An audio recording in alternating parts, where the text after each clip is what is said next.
now that we've got all the sand broomed in as best we can, and we ended up going with a total of 18 bags, which is about 900 pounds roughly.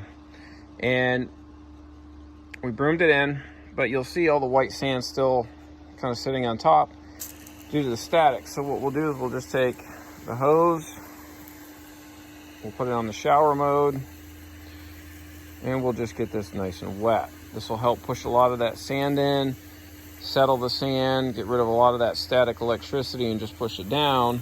And then we'll just have to let that dry so that for tomorrow, we can then add the green sand. Now we do not want to add the green sand on top of this until we know that this is dry, because what will happen, that sand will immediately absorb the moisture and it will sit on top and be impossible to broom in. So we're just going to water this down really good and then check on this tomorrow. Now again, ideally, if you can, spray this down prior with some water and diluted fabric softener. Just get the static out of it immediately, because then you can apply the white sand, broom it in, and then immediately apply the green sand to save on time.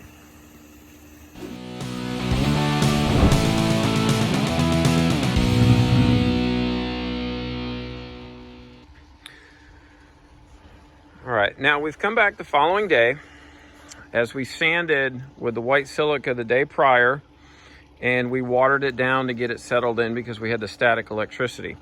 Now what you're going to notice is there's a lot of areas here that are white, patchy, cloudy looking, and what that's from is there just is a higher concentration of sand in those areas than there are in other parts of the green. Now that's nothing to be alarmed about.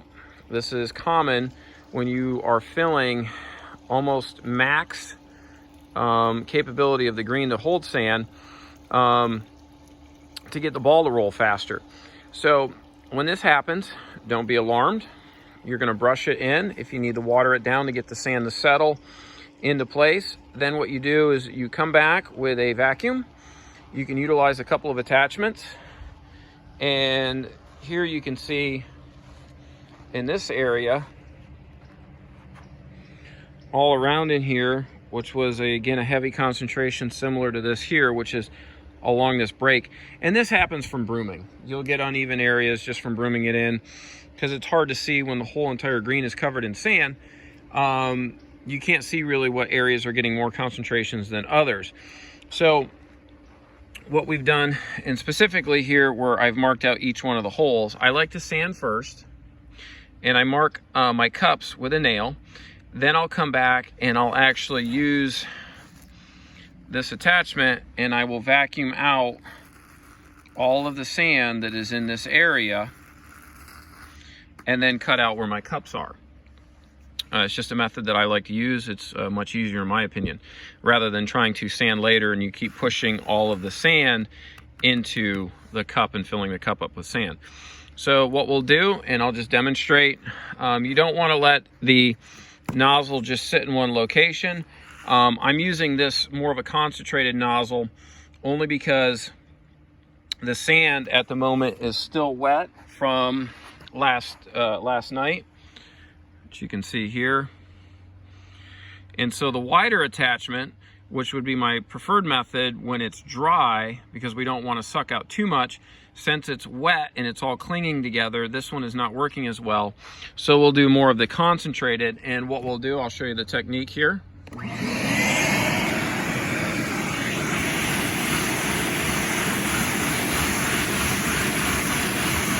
Rapid back and forth, pressing down with the nozzle on the green to agitate the fibers and bring some of that loose sand towards the surface.